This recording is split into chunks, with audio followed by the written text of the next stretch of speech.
Sa ating panalangin, nais kong ipakilala sa inyo ang isang tao na kung saan siya ay nasa matinding kalagayan, imposible ang kanyang kalagayan, lalo ng kanyang karamdaman. Ngunit dahil sa kanyang pananampalataya, hindi siya binigo ng Panginoon sa kabila ng napakaraming hadlang sa kanyang buhay. Hindi siya binigo at tinanggap niya ang hinihiling niya sa Panginoon. Nawa, ito rin ang ating maging batayan ng ating panalangin na anuman ang mangyari, kailangan tayong manatili sa pananalangin sa ating mga kahilingan. At alam kong kilala ninyo ang taong ito. Ang taong ito ay si Bartimeo. Si Bartimeo, dininig siya ng Panginoon sa kanyang panalangin sapagat nasa kanya ang panalangin hinahanap ng Panginoon. Yun yung ating paksa, ang panalangin hinahanap ng Panginoon. Na bago lahat tayo muna ay manalangin. Panginoon, maraming salamat po sa gabing ito. Muli kami po ay sama-samang magbubukas po ng iyong banal na kasulatan upang aming tignan at alamin ang iyo pong biyayang kasagutan sa isang tao na sa kanyang kalagayan, imposible po na siya magkaroon ng katugunan sa kanyang problema. Ngunit, walang imposible sa inyo, sa mga taong hinahanapan mo ng tamang panalangin. Kaya Panginoon, samahan niyo kami ngayong gabi sa aming pong pag-aaral at nawa maluwalhati ka sa aming kalagitnaan. So anong kalagayan ni Bartimeo? Kilala na natin si Bartimeo. Marami na tayong mga mensaheng na pakinggan sa kanya.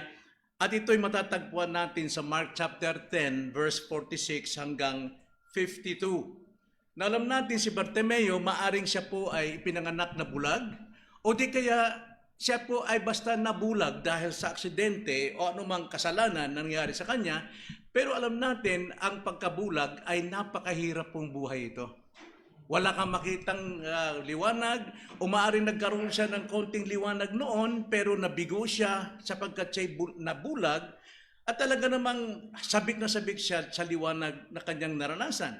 At kung ito naman ay bunga ng kapanganakan, napakalungkot, hindi niya alam ang daigdig. Ito'y tulad din sa atin. Kung tayo po isang makasalanan, akala natin, ang daigdig natin ay itong sanlibutan na. Bulag tayo sa mga espiritual na buhay. Kaya tayo man ay katulad din ni Bartimeo na bulag simula nung ipinanganak. Kaya napakahirap pong kalagayan natin.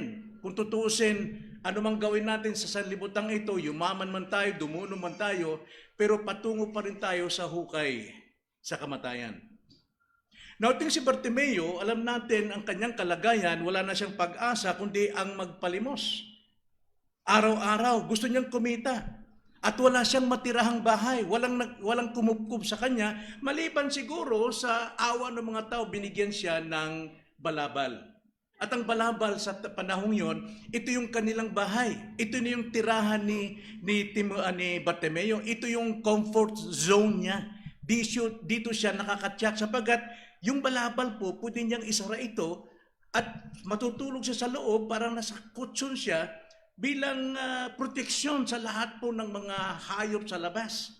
O sa init kaya o sa lamig. Yun ang buhay niya. Ito yung kanyang inaasahan sa kanyang buhay sa tulong din ng kanyang pagpapalimos. Ngunit isang araw, narinig niyang dumating si Jesus. Pag sinabing narinig niya na dumating si Jesus, kilala niya ito. Bakit po? Sapagkat ang mga Hudyo noon umaattend sa templo. Ngunit sila ay nasa labas lamang. Hindi sila pwedeng pumasok, lalo na ganun yung may kapansanan. Pero nakakarinig siya ng mensahe tungkol sa Misaya, tungkol sa anak ni David na darating bilang tagapagligtas. Bagamat ang mga tao roon na nakikinig ng mensahe ng mga scribes, mga scriba at pariseo, kilala nila ang Mesiyas, pero pagdating kay Jesus, hindi nila tinatanggap na ito ang Mesiyas. Pero kaiba si Bartimeo, sapagkat nung marinig niya ang tinig o ang kaluskos na maraming tao na pinagkakuluhan, alam niyang si Jesus. So itong si Timoteo ay si Bartimeo, mayroon na siyang pananampalataya. Kilala na niya na. Kaya noong malaman niya na andyan si Jesus, sumigaw siya. napakalakas sa sigaw. Pinigilan siya ng mga tao. Pinigilan siya ng mga taong sumusunod sa kanya. Sumusunod kay Jesus. Mga naniniwala kay Jesus. Pero hindi nagpaawat si Bartimeo dahil sa kanyang pananampalataya, siya'y sumigaw palalo at tumigil ng Panginoon. At sa kanyang pagtigil, pinatawag si Bartimeo at tinanong siya, anong nais mong gawin ko para sa iyo? Now, ito na yung pagkakataon ni Bartimeo na hilingin, ano mang gusto niyang hilingin sapagkat parang singsing kantada ang narinig niya na anuman hilingin ay pwede ibigay sa kanya. Pero dahil iisa lamang ang layunin ni Bartimeo at itong narinig ng Panginoon na nais niyang makakitang muli. At dahil dyan, sabi ng Panginoon, dahil sa iyong pananampalataya, muli kang makakita. At nakakita nga siya. Tuwang-tuwa siya, lumundag. At saka tuwaan niya, hindi niya na binalikan ang dati niyang buhay, kundi sumusunod na siya kay Jesus. Kasama na siya ng napakaraming taong sumusunod kay Jesus. At wala nang balita. Maaring siya'y namatay bilang tagasunod ng Panginoon. Na paano natin malalaman na ang dalangin ni Bartimeo ang siyang hinahanap ng Panginoon na panalangin? Now, tignan natin ang verse 46 upang makita natin ang pangyayari. Ang sabi diyan, at dumating sila sa Jericho. Ibig sabihin, maraming mga tao dahil si Jesus ang nangunguna. So sa makatwid, at dumating si Jesus sa Jericho. Itong Jericho ito, yung unang Jericho, sapagkat ang sabi diyan, habang nililisan niya ang Jericho. No? Sa Jericho ito yung bagong itinatag. Pero nililisan niya yung lumang Jericho na according to sa Joshua chapter 6, ito'y sinumpa ng Panginoon kung sino man magtayo nitong lumang Jericho na pinabagsak ng Diyos, ay siya'y mamamatay at may namatay nga. Kaya tinayo nilang panibagong Jericho. Kaya habang lumilisan si Jesus sa lumang Jericho, siya'y pumasok sa bagong Jericho. At ang sabi, nakasulat, kasama ang kanyang mga alagad at ng napakaraming tao, isang pulubing bulag, si Bartimeo na anak ni Timeo, ay nakaupo sa tabi ng daan. Habang papasok na si Jesus doon sa bagong Jericho, nakita ng lahat, nakita ni Jesus na mayroong isang bulag na nakaupo doon sa kanto at nagpapalimos. So nakita natin, hindi dumating si Jesus ng aksidente. Sapagkat sa kanyang paglalakbay, sa kanyang pagmiministeryo, naririnig ni Jesus ang pusong mayroong panalangin, may pananampalataya. Hindi aksidente ang pagdating ni Jesus dito sa Jericho sapagkat hinahanap niya ang mga panalangin may pananampalataya. Kanya nga. Dahil na kay Bartimeo ang panalangin ito, anong makikita natin? Na katangian. Well, mayroon ditong 5 katangian. Makikita natin sa panalangin hinahanap ni Jesus. Una, sa verse 47, ito ay kumikilala sa Kanya. Kumikilala kay Jesus. Tingnan yung sabi sa verse 47, nang narinig ni Bartimeo, na iyon ay si Jesus na taga Nazaret, nagsimula siyang magsisigaw at magsabi, Jesus, anak ni David, mahabag ka sa akin. Kilala niya si Jesus, bagamat hindi pa niya nakikita. Bakit? Sapagkat narinig niya sa pangangaral sa templo na darating ang Mesiyas at naniniwala siya na ito nang si Jesus ang Mesiyang pinapangaral ng mga eskriba. Walang duda sa kanya. Kaya ang totoong panalangin ay kumikilala kay Jesus. Kay Jesus lamang. Hindi na nanalangin sa bato, hindi na nanalangin sa buwan o sa... Kay Jesus lamang ang totoong panalangin at narinig ni Jesus at hinahanap niya ang ganitong panalangin. Sinabi, anak ni David. Ibig sabihin, magmumula doon sa trono ni David ayon sa pangako sa Salmo na sa isa sa kanyang mga anak uupong maghahari magpakailanman at ito na ang Mesiyas na si Jesus. Jesus, ibig sabihin, tagapagligtas. Kaya ito, alam nito ni Bartimeo sa kanyang panampalataya. Kaya naman, ang sabi niya, mahabag ka sa akin. Napakaikli yung panalangin niya. mahabag ka sa akin. So yung unang katangian na hinahanap na panalangin ni Jesus, kumikilala sa Kanya. Ikalawa, verse 48, ang panalangin hinahanap ni Jesus, ito ay naninindigan sa Kanya. Now, sa Kanyang panalangin, nanindigan itong si Bartimeo. Bakit po? Ano nangyari? Ang sabi sa 48, at sinaway siya ng marami na siya'y tumahimik. Biro mo, halos lahat ng mga taong sumusunod kay Jesus, sabay-sabay silang tumahimik ka. Pero sigaw siya ng sigaw. Ngunit siya'y lalong nagsisisigaw. Anak ni David, meaning the great promised Messiah. Anak ni David, ang dakilang pangakong tagapagligtas. Again, inulit niya, mahabag ka sa akin. Bakit po? Mga taong yun, walang kahabagan sa kanya. Pinatitigil pa nga siya. So alam ni Jesus na sa pagdating niya sa Jericho, mayroong ganitong tao sapagkat malayo pa lamang, hinahanap na ng Panginoon ng ganitong panalangin na siya ay kumikilala sa Kanya, na siya ay naninindigan sa Kanya. Naninindigan ba tayo mga kapatid kapag hindi pa tayo tinutugon ng ating panalangin dahil maraming mga bagay na mahadlang, mga pangyayari? Saan huwag tayong tumigil? Manalangin din tayo. Katulad ng prayer meeting, ating itong sinumpaan. Maraming nananalangin tayo sa bahay, tama yun. Pero yung sinumpaan natin, pagkikipagtipan natin sa panalangin, hindi marinig ni Jesus. Narinig ni Jesus ang panalangin mo sa bahay, sa iyong mga anak, pero hindi niya narinig ang panalangin mo sa iyong tipan sa Panginoon. Dito po sa prayer meeting. Walang paninindigan. Pero si Bartimeo, may paninindigan kay Jesus. Ipinaglalaban niya ang para kay Jesus. Ikatlo na katangian.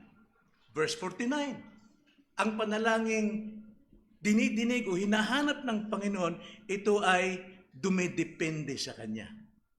Hindi siya nangunguna kung anong gusto, kundi dumidepende siya sa Panginoon. Ang sabi sa 49, tumigil si Jesus at sinabi, tawagin mo siya. Tawagin ninyo siya. Tinawag nila ang lalaking bulag na sinasabi sa kanya, matuwa ka, tumayo ka. Tinatawag kanya. Bagamat marami ng encouragement ang naging encourage sa kanya, mga taong dating nagpatigil sa kanya, ngayon balimbing, in-encourage siya, pero hindi siya nagpatinag. Hindi si Bartimeo nagpatinag sa kanila, sa kanilang mga pakunwari, kundi dumidepende siya sa Panginoon. Tawag ng Panginoon ang kanyang hinahanap. At pang-apat na katangian, mga kapatid, ay ang 51. Pero bago yon, nung siya po'y tinawag na matuwa ka, tumayo ka, tumawag ka niya, ang pagdepende niya sa Panginoon na siyang kanyang, ito yung comfort niya. Ito na yung comfort na hinahanap niya. Kaya ang ginawa niya sa 50, pagkatapos sa kanyang balabal, pagkahagi sa kanyang balabal, nagmamadali siyang tumayo at lumapit kay Jesus. Iniwan ni Bartimeo yung comfort zone niya. Yung kasiyahan niya kung saan siya masaya. Iniwan niya, mas higit siyang dumidepende sa kasiyahang kapiling mapalapit kay Kristo.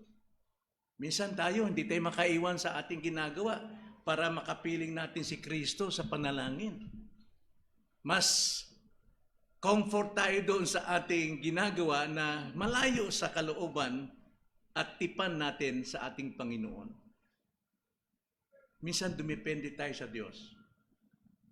At pang-apat, ang panalangin hinahanap ni Jesus, ito ay matapat sa Kanya. Matapat. Honest, faithful. Ang sabi sa 51, pagkatapos sinabi sa kanya ni Jesus, ano ang ibig mong gawin ko para sa iyo? Na marami siyang pwedeng hingin, pero matapat siya sa kanyang kailangan. Yung pagsigaw niyan 2 beses, mahabag ka sa akin, mahabag ka sa akin, isa lang kailangan niya. At yun ang pinuntahan ng Panginoon sa kanya, sa kanyang panalangin, isa lang. Hindi nagbago kahit binigyan na siya ng napakaraming opportunity na hilingin anumang gusto niya. Ang sabi ni Bartimeo, Rabboni, meaning teacher, guro, the greatest teacher. Ibig kong muling makakita. So marahil, ito ay naaksidente, kaya nabulag. Dati siyang nakakita, kaya sabik na sabik siya. Hangarin niya talaga. Maraming tao ngayon, walang paghahangad sa kaligtasan. Ang hangad nila ay manatili sa kadiliman. Petong si Bartimeo, hangad niya talagang liwanag. Hangad niyang siya po ay gumaling sa kanyang karamdaman. Ibig kong muling makakita. Tapat na tapat ito si Bartimeo. Minsan sa atin, marami tayong prayers Napakarami natin, hindi tayo nagpo-focus muna sa isa. No? Kaya minsan, hindi hinahanap ni Jesus yung ating panalangin.